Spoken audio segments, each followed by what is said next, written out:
Hello, guys. This is part one of you guys getting to know my dad. If you never met him, you would have loved him. He's a very funny man and stuff. And yeah, I mean, when I did something dumb, or anyone did something dumb, I mean, I miss being called a dumbass by him because it was just, I thought it was funny the way he said it. But he never really meant the words. He tried anything to make me laugh, to make me smile when I was depressed, and when I tried to end my own life, he saved me. You know, he's the one who was like, "We need to go to the hospital. We need to get you help." Because I was like on a lot of drugs and stuff, but he's like, "We need to get you help." I was like, "Okay." He's like, "The pain will stop."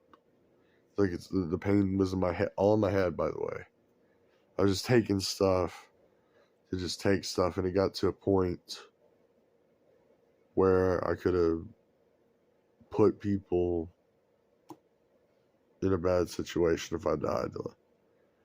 They didn't pump anything out of my system, but they had to give me an IV and stuff because, well, if you take a lot of gabapentins, like 30 of them, I guess you can put yourself in a coma. They told me they're like, you're really close to death because my heart, I think was like my heart rate was 35 or something. It was getting lower each time, but they're like, that's good if it gets lower, but then it would get high because if I got stressed. When I got help, I mean, it wasn't the best place, but they didn't abuse their power because one time someone got in a fight. They're like, you know, go go into your rooms. They didn't abuse their power. They were just trying to diffuse the situation. You know. Then my dad called, right, and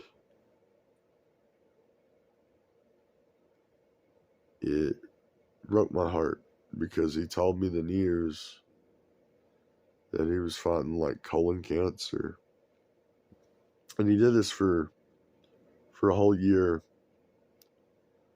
And when I came back home, he lost a lot of weight. And he was sick and everything. He thought he was a drug addict. I think the methadone, don't take methadone if you're getting off drugs because you have to keep taking it. You'll start losing weight.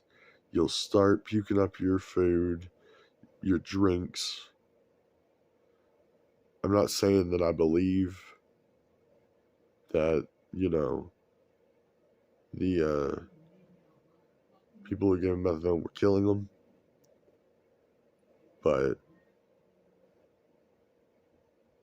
it was killing him. But that wasn't the thing that was killing him.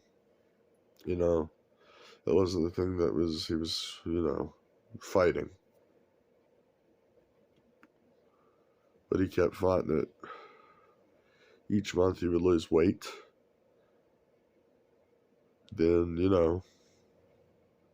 was bedbound.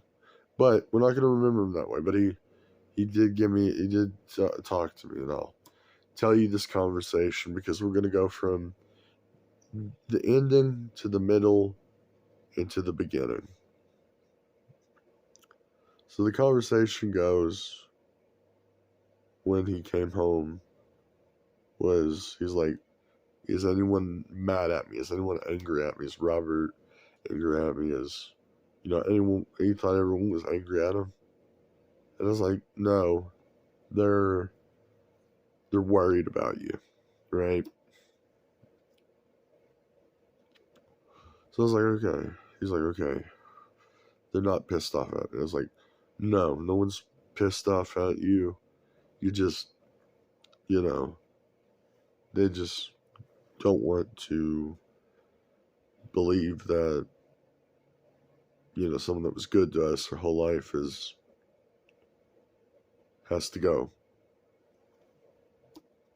But he told me, he's like, but that's the rules of life. He's like, I can't live forever. He's like, are you going to be fine, if when I die? I was like, yes, I'll be okay. Then he's like, are you proud of me? I said, yes. He was like, I've always been proud of my dad. And I told him, I was like, I got to tell you something. He's like, what? I was like, do you know who my hero was?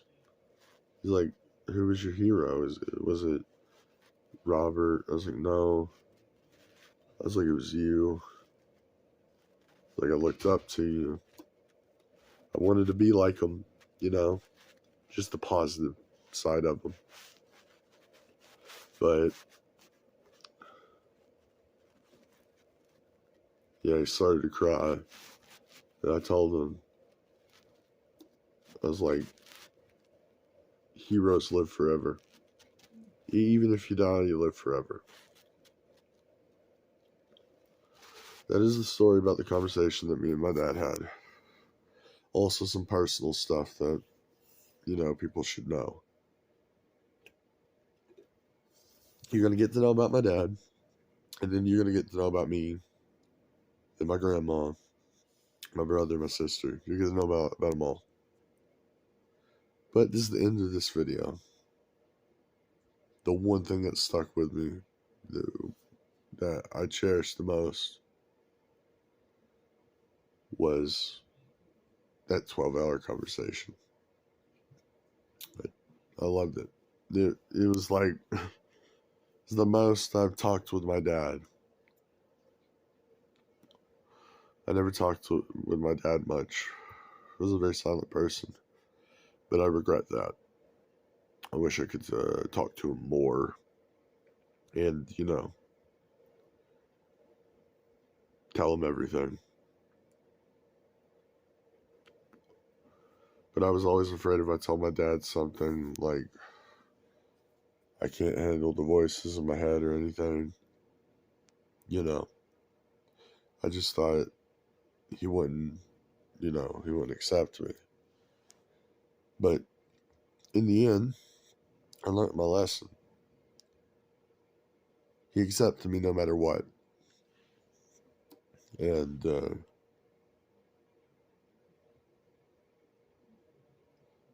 that's what I realized the most, that I was so selfish. I was an idiot because I didn't see the signs. I thought I had enough time. I didn't have enough time. Just give me a few more hours and I would talk to him. But yeah, that was my dad. He's a very good man. More videos to come about him. And I have some videos of him to show you what he was like when he was very, very happy.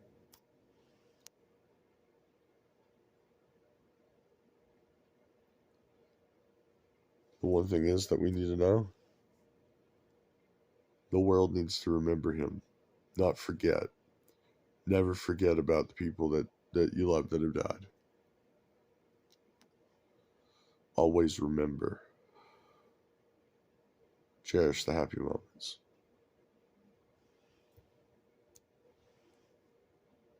I didn't do that. That's my biggest regret.